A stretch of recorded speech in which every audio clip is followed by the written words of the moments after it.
Hi friends, welcome to story play Telugu YouTube channel. నా పేరు ప్రవీణ్. ఈ వీడియోలో నేను విరూపాక్ష మూవీ ఎక్స్ప్లెయిన్ చేయడం జరిగింది. స్కిప్ చేయకుండా మొత్తం వీడియోని చూడండి. కథలోకి వెళ్లే ముందు ప్లీజ్ ఛానల్ సబ్స్క్రైబ్ చేసుకోండి. వీడియో కనుక మీకు నచ్చితే లైక్ చేయడం మాత్రం మర్చిపోవద్దు. మీరు లైక్ చేయడం వల్ల ఇంకా చాలా మందికి ఈ వీడియో రీచ్ అవుతుంది. Thanks for watching. ఇక కథలోకి వెళ్తే, రుద్రవరం ఊరి జనాలు చేతబడి చేసి తమ పిల్లల్ని చంపేస్తున్నాడని అపార్థం చేసుకుని వెంకటాచలపతి అతని భార్యని సజీవంగా కాల్చి చంపుతారు. వెంకటాచలపతికి ఒక కూతురు నందిని, ఒక కొడుకు భైరవ ఉంటారు. అయితే నందినిని ఊరి ప్రజలకు తెలియకుండా ఊరి సర్పంచ్ చిన్నప్పటి నుండి సాదుకుంటూ తన కూతురులాగే చూసుకుంటూ ఉంటాడు. భైరవని మాత్రం అనాథ ఆశ్రమంలో వేస్తారు. నందినికి, భైరవకి తమ తల్లిదండ్రులను చంపేసిన ఊరి ప్రజలను మొత్తం చంపేయాలి అనే పగ ఉంటుంది. దానికి వీరి నాన్న వెంకటాచలపతి క్రియేట్ చేసిన క్షుద్ర పూజలను, క్షుద్ర ప్రయోగాలను నందిని, భైరవ నేర్చుకుంటూ ఉంటారు. ఆ ప్రయోగంలోనే అతి పురాతన, అతి ఘోరమైన ప్రయోగం వసతత్వ ప్రయోగం. ఈ వసతత్వ ప్రయోగం ఊరి మీద ప్రయోగించి ఊరి ప్రజలను చంపేయడమే వీళ్ళ లక్ష్యం. దీనిలో భాగంగానే మొదటి స్టెప్, రుద్రవనం ఊరి అమ్మాయి సుధని భైరవ ప్రేమలో పడేస్తాడు. నందినియే వీరి ఇరుగురిని ప్రైవేట్ స్పేస్ క్రియేట్ చేసి కలుపుతూ వాళ్లకు కాపలాగా ఉంటుంది. స్టెప్ 2లో ఊరి దేవత అయిన మోదమాంబ తల్లికి సంబంధించిన శాసనాల గ్రంథాన్ని మార్చివేస్తుంది నందిని. దీని వలన ఊరికి ఎలాంటి సమస్య వచ్చినా ఈ శాసనాల గ్రంథంలో ఉన్న పరిష్కారాల ఆధారంగా పూజారి గారు చెప్తూ ఉంటారు. ఊరి ప్రజలు పాటిస్తూ ఉంటారు.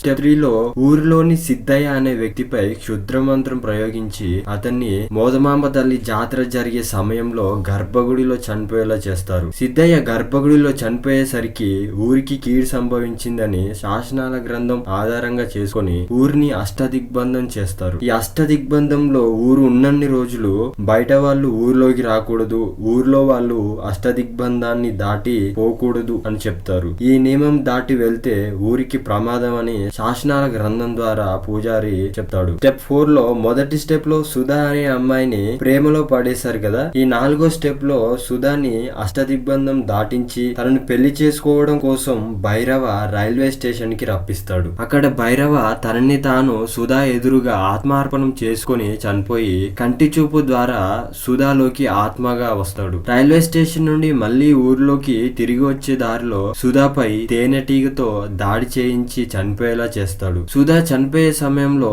బాలసూరి అనే అతను చూస్తాడు. బాలసూరి సుధా చావును చూడడంతో భైరవ సుధా నుండి కంటి చూపు ద్వారా మళ్ళీ సూర్యులోకి వస్తాడు. తర్వాత సూరి ఆత్మహత్య చేసుకుని చనిపోయేలా చేస్తాడు. తర్వాత సూర్య చావును మొట్టమొదటిగా చూసిన పార్వతమ్మలోకి వస్తాడు. పార్వతమ్మలోకి వచ్చిన భైరవ పార్వతమ్మను కూడా ఆత్మహత్య చేసుకునేలా చేస్తాడు. ఇలా కంటి చూపు ద్వారా ఎవరైతే మొట్టమొదటిసారిగా చావును చూస్తున్నారో వారిలోకి వెళ్లి వాళ్ళు ఆత్మహత్య చేసుకొని చనిపోయేలా చేస్తూ ఉంటాడు. తర్వాత లాస్ట్ స్టెప్ 5. ఈ స్టెప్ లో మొత్తం ఊరి జనాలను ఒకేసారి చంపేయాలనుకుంటారు. దీనికి స్టెప్ 4లో ఆఖరిగా చనిపోయిన పార్వతమ్మ చావును మొట్టమొదటిగా చూసింది నందినియే. నందిని తర్వాత ఆత్మహత్య చేసుకోవడానికి ప్రయత్నిస్తుంది. సూర్య నందినిని కాపాడుతాడు. ఒకవేళ సూర్య తనని కాపాడకపోయినా చనిపోయి ఉండేది కాదు. కారణం తనే ఈ వసతత్వ ప్రయోగాన్ని ప్రయోగిస్తుంది. అయితే జనాలందరికీ ఒకరి తర్వాత ఒకరు ఆత్మహత్య చేసుకొని చనిపోతున్నారు. ఈ సమస్యకు పరిష్కారం ఏంటి? సుధా అష్టదిగ్బంధనం దాటినప్పటి నుండి ఈ చావులు సంభవిస్తున్నాయి అని మళ్ళీ పూజారి శాసనాల గ్రంథంలో ఉన్నట్లుగానే పరిష్కారం చెప్తాడు. ఇదే ఆఖరి స్టెప్. దీంట్లో జనాలు మొత్తాన్ని తమ ఆధీనంలోకి తెచ్చుకోవడానికి నందినిని ఒక శవపేటికలో తీసుకెళ్లి ఊరు జనాలు మొత్తం రక్త తర్పణం చేసి ఆ శవపేటిక చుట్టూ నువ్వుల వాల్యం ఏర్పాటు చేసేలా చేస్తారు. అలా ఊరు మొత్తాన్ని తమ ఆధీనంలోకి తెచ్చుకుంటారు. జనాలు మొత్తం నందిని, భైరవుల ఆధీనంలోకి వచ్చాక మొత్తం అందరినీ అగ్నిలో ఎలాగైతే తన తల్లిదండ్రులని కాల్చి చంపారో అదే విధంగా అందరినీ సజీవంగా చంపేయాలన్నది వీళ్ళ ప్లాన్. 4 స్టెప్లలో విజయం సాధించిన వీరి ప్రయోగం చివరిలో అనుకున్నది చేయకుండా ఆగిపోవడానికి కారణం విరూపాక్ష, సూర్య మీద నందినికి ఉన్న ప్రేమ. అయితే ఇప్పటి వరకు విలన్స్ వైపు నుండి స్టోరీ విన్నారుగా, ఇప్పుడు హీరో సూర్య వైపు నుండి స్టోరీ చూద్దాం. సూర్య చాలా సంవత్సరాల తర్వాత మొట్టమొదటిసారి తన ఊరైన రుద్రవరంకి వస్తాడు. ఇక్కడ పార్వతమ్మ అనే అక్క ఉంటుంది సూర్యకి. పార్వతమ్మకి చెవిపోటు ఉంటుంది. సూర్య ఊర్లో నందిని చూసి ప్రేమలో పడతాడు. నందినికి కూడా సూర్య నచ్చేస్తూ ఉంటాడు. నందినికి సూర్య ప్రపోజ్ చేసినప్పుడు నందిని ఏం సమాధానం చెప్పదు. కారణం తనకంటూ ఒక లక్ష్యం ఉంది. రేపు ఊర్లో ఏం జరుగుతుందో, తను ఏం చేయబోతుందో తనకు తెలుసు కాబట్టి సూర్యపై ప్రేమ ఉన్న నందిని చెప్పదు. అయితే సూర్య ఊర్లో అష్టదిగ్బంధం టైంలో ఊరు వెళ్లిపోతూ ఉంటాడు. నేను వెళ్లే టైంలోగా నాకు ఏ విషయం అయినది చెప్పు అని నందినికి చెప్తాడు. సూర్య ఊరు దాటి వెళ్లే టైంలో సూర్యకి తన ప్రేమ విషయం చెప్పాలనే నందిని నిర్ణయం తీసుకొని చెప్పడానికి ఇంట్లోంచి బయలుదేరుతుంది. అప్పుడు నందినికి తన చిన్నప్పటి నుండి ఉన్న జబ్బు ఫిట్స్. నందిని ఇప్పుడు ఫిట్స్ వచ్చి పడిపోతుంది. తన మందులు కూడా పడిపోతాయి, పగిలిపోతాయి. ఇక్కడేమో సూర్య ఊరు దాటి వెళ్తూ ఉంటాడు. అష్టదిగ్బంధం చేస్తూ ఉంటారు అప్పుడే ఊరిని. ఆ టైంలో ఆర్ఎంపీ డాక్టర్ నందినికి ఇవ్వవలసిన ఇంజెక్షన్ కోసం ఊరికి బయట ఉన్న అతనికి చెప్పి తెప్పిస్తున్న టైంలో అతనికి యాక్సిడెంట్ అవుతుంది. అప్పుడు ఈ ఇంజెక్షన్ ని నందినికి తీసుకొచ్చి ఇస్తాడు సూర్య. సూర్య ఊర్లోకి రాగానే కంప్లీట్ గా అష్టదిగ్బంధనం పూర్తి చేస్తారు.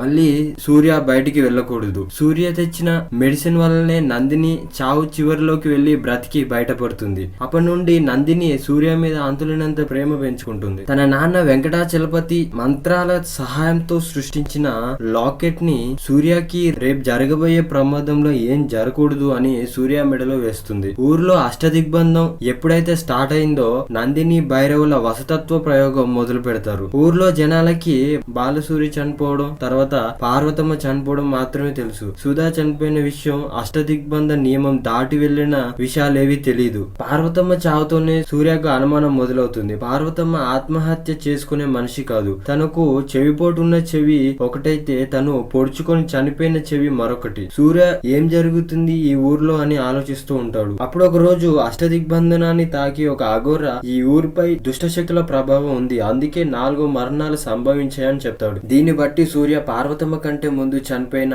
బాలసూరి గురించి తెలుసుకుంటున్న సమయంలో ఊరి చివర సూర్యకు శవం కుళ్ళిపోయిన వాసన రావడంతో ఆ ప్లేస్ సెర్చ్ చేస్తాడు. అక్కడ బాలసూరి సైకిల్ దొరుకుతుంది. అలాగే అక్కడ సూర్యకి సుధా శవం దొరుకుతుంది. సుధా చనిపోయినప్పుడు మొట్టమొదటిసారిగా చూసింది బాలసూరి అని సూర్యకు అర్థమవుతుంది. తర్వాత బాలసూరి చనిపోతాడు. బాలసూరి చావును చూసిన పార్వతమ్మ చనిపోతుంది. ఈ విషయాలన్నీ పూజారికి చెప్తాడు సూర్య. ఒకరి చావును చూసిన కళ్ళు చావునే కోరుకుంటున్నాయి అని అర్థమవుతుంది పూజారికి. అయితే నెక్స్ట్ ఎవరు పార్వతమ్మ చావుని మొట్టమొదటిసారిగా చూసింది ఎవరు అని సూర్య ఆలోచిస్తే నందిని అని తెలిసి సూర్య నందిని దగ్గరికి పరిగెత్తుకెళ్తాడు. అంతలోనే నందిని తమ ప్లాన్ లో భాగంగానే ఆత్మహత్య చేసుకునే ప్రయత్నం చేస్తుంది. అప్పుడు సూర్య నందిని సేవ్ చేస్తాడు. వీటన్నిటికీ కారణం ఏమై ఉంటుందని ఆలోచిస్తాడు. ఊరి చివర ఉన్న పాత బంగళా, వెంకటాచలపతికి జరిగిన సంఘటన, వెంకటాచలపతి కుటుంబానికి సంబంధించిన అన్ని విషయాలు తెలుసుకుంటూ ఉంటాడు. అయితే ఇక్కడే నందిని భైరవుల వసతత్వ ప్రయోగ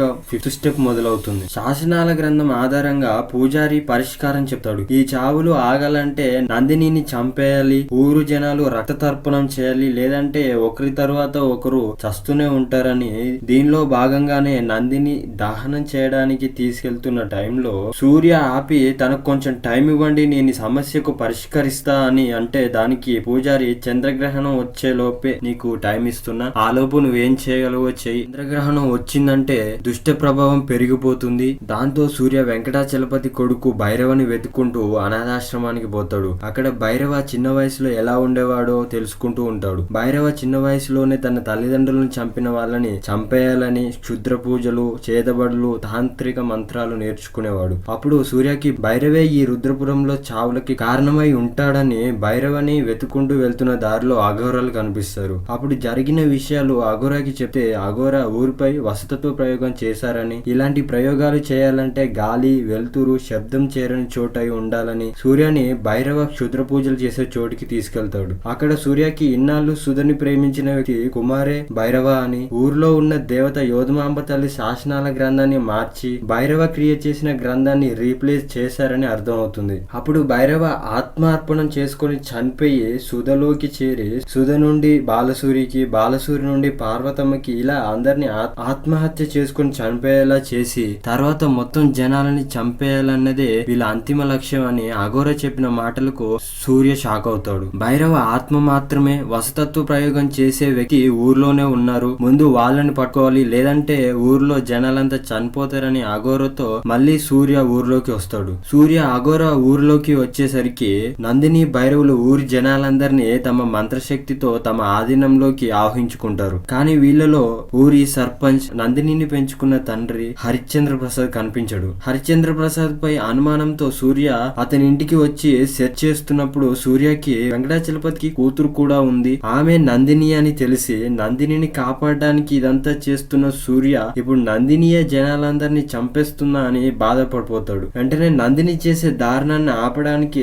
నందిని నందిని దగ్గరికి వచ్చి ఇవన్నీ ఆపు నందిని అంటే, నందిని నీకేం తెలియదు సూర్య, నువ్వు వెళ్ళిపో, మా తల్లిదండ్రులను సజీవంగా కాల్చి చంపిన వీళ్ళను నేను వదలను అంటుంది. దానికి సూర్య అసలు తప్పు చేసిందే మీ తల్లిదండ్రులు అంటాడు. అప్పుడు తన తల్లిదండ్రులు ఎలాంటి వారో చెప్తుంది. వెంకటాచలపతి తన భార్య అవిటతనాన్ని నయం చేయడానికి క్షుద్ర పూజలు నేర్చుకుంటాడు. మనిషి చనిపోయిన కొద్ది కాలం పాటు అవయవాలలో జీవం ఉంటుందని, క్షుద్ర పూజల ద్వారా వారిని తిరిగి బతికించవచ్చని ఒక చనిపోయిన చిన్న అమ్మాయి డెత్ బాడీతో ప్రయోగం చేస్తున్న సమయంలో ఊరి జనాలంతా ఊర్లో రోగం వచ్చి చనిపోతున్న చిన్నపిల్లల చావులకి కారణం వెంకటాచలపతి అనుకొని వెంకటాచలపతిని తన భార్యని సజీవంగా కాల్చి చంపేస్తారు. అయితే సూర్య మీ నాన్న బతికించడానికి ప్రయోగం చేశాడు, మీరు చంపేయాలనుకుంటున్నారు, మీ నాన్న చెప్పింది మీకే అర్థం కాకపోతే ఇంకా ఈ జనాలకి ఏం అర్థం అవుతుంది అని ఈ జనాలను క్షమించి వదిలే నందిని అని అంటే, దానికి నందిని ఒక్కోకుండా మంత్రాలు చదువుతూనే ఉంటుంది. జనాలంతా అగ్ని వైపుకు వెళ్తూ ఉంటారు. ఎలాగైనా జనాలని కాపాడాలని సూర్య తనని తాను పొడుచుకుంటాడు. దాంతో నందిని మంత్రాలు చదవడం ఆపి ఆ వలయం నుండి సూర్య దగ్గరికి వచ్చి జనాలు ఒక్కొక్కరుగా మంటలో కలిసిపోతూ ఉంటారు. మన ప్రేమ బతకాలంటే నాలో పగ చావాలి అని చెప్పి మళ్ళీ మంత్రాలు చదువుతూనే ఉంటుంది. జనాలు ఒక్కొక్కరుగా మంటల్లో కాలిపోతూ ఉంటారు. ఇక వేరే మార్గం లేక సూర్య నందిని చంపేస్తాడు. ఊరి జనాలందరినీ భైరవ మరియు నందినిల నుండి చావకుండా కాపాడుతాడు సూర్య. అలా సినిమా ఎండ్ అవుద్ది. ఇది ఫ్రెండ్స్ ఈ వీడియో. నా ఎక్స్ప్లెనేషన్ మీకు నచ్చినట్లయితే ప్లీజ్ సబ్స్క్రైబ్ చేయండి ఛానల్ ని. అలాగే లైక్ చేయడం మాత్రం మర్చిపోవద్దు. వీలైతే మీకు ఎలా అనిపించింది అనేది మీ ఒపీనియన్ ని కామెంట్ చేయండి. Thank you for watching. This is Praveen signing off.